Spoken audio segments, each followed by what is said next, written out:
지난 17일 저녁 타이완 의회. 야당 국민당 의원들이 의장석을 둘러싸자 여당 민진당 의원들이 진입을 시도합니다. 몇몇 의원들은 바닥에 내팽개쳐집니다. 의회의 권한을 늘리고 정부에 대한 견제를 강화하는 법안 통과를 놓고 갈등이 불거진 건데 사실상 신임 총통의 취임을 앞두고 정부를 견제하려는 야당과 그걸 막으려는 여당의 힘겨루기였습니다. 라이칭더 신임 타이완 총통은 이렇게 뚜렷한 다수당이 없는 여소야대라는 험난한 국내 정치 구도 속에 어제 취임했습니다. 그의 취임사는 현상 유지에 방점이 찍혀 있었습니다. 新政府将秉持4个坚持，不卑不亢，维持现状。 즉 하나의 중국을 앞세워 통일을 서두르고 있는 중국에 굴복하지도 않을 것이고 또 그렇다고 과도하게 자신들이 독립 노선을 추진해 도발의 구실을 만들지도 않겠다는 임기 4년의 집권 기조를 밝힌 겁니다. 그는 그러면서도 타이완이 주권 국가임을 분명히 하면서 중국을 향해 자신들에 대한 정치적, 군사적 위협을 중단할 것을 촉구했습니다. 我也要呼吁中国停止对台湾文攻武吓，一起和台湾承担全球的责任。 네티즌의 취임사 접근을 차단했던 중국은 즉각 반발하며 경고를 날렸습니다. 台独注定是死路一条，以台制华必遭失败。 타이완 안팎에서 험난한 경랑을 맞닥뜨렸다는 평가를 받는 라이칭더 총통. 과연 그의 바람처럼 현상 유지를 하면서 양안 관계를 안정적으로 가져갈 수 있을까요? 라이칭더 총통의 성향을 우선 살펴보자면 그는 독립 성향의 민진당에서조차 이전 차이잉원 총통보다 더한 강경파로 분류됩니다. 지난 대선에서도 타이완 민주주의 수호를 강조하면서 민심의 지지를 얻었는데 오죽하면 중국이 그가 대선 후보로 확정되던 날 그를 배신자, 트러블 메이커다라고 노골적으로 비난했을 정도였습니다.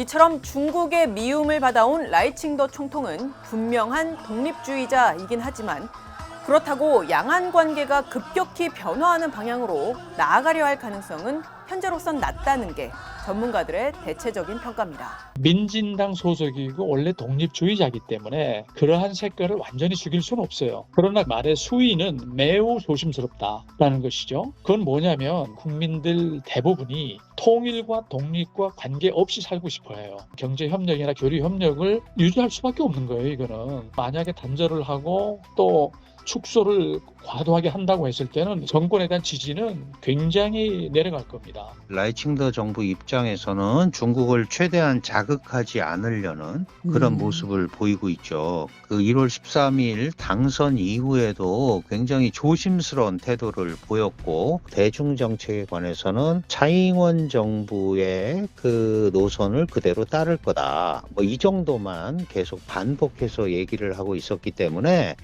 갑자기 새로운 어떤 정책을 가지고 중국을 자극하거나 하는 그런 것들은 하지 않을 거다. 그가 취임사를 통해 향후 정권 운영의 방점이 현상 유지에 있다는 점을 분명히 밝히기도 했지만 집권 여당인 민진당이 의회를 장악하지 못한 상태에서 헌법이나 국호 수정과 같은 시도를 하는 것은 매우 어려워졌기 때문입니다.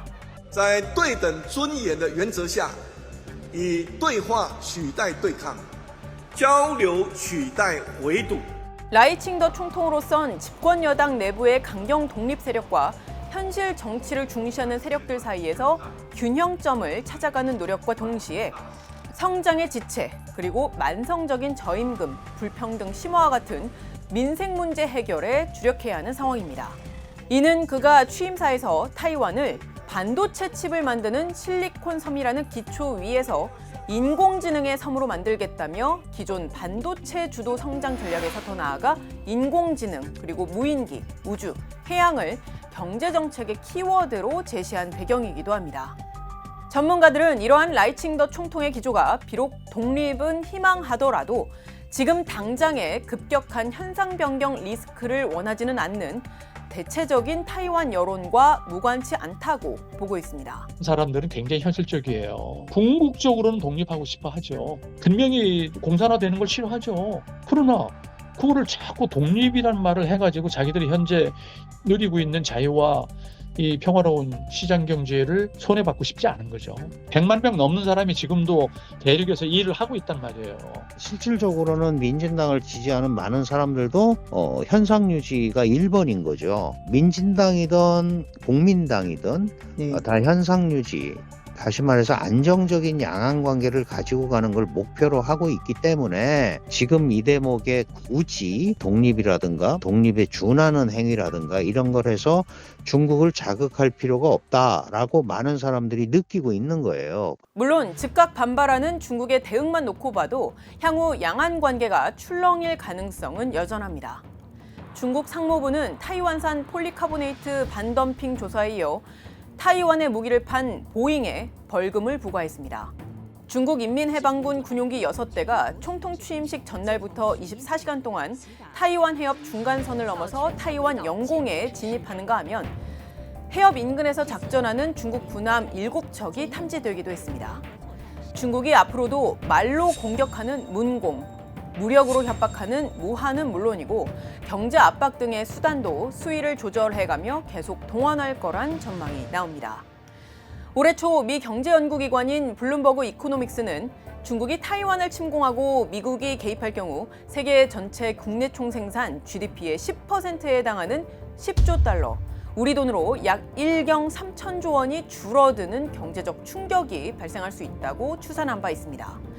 특히 한국은 경제적 피해 규모가 GDP의 23.3%, 타이완에 이어 두 번째로 심각한 수준에 이를 수 있고 특히 한국 반도체 산업이 가장 큰 피해를 입을 수 있다고 분석했습니다.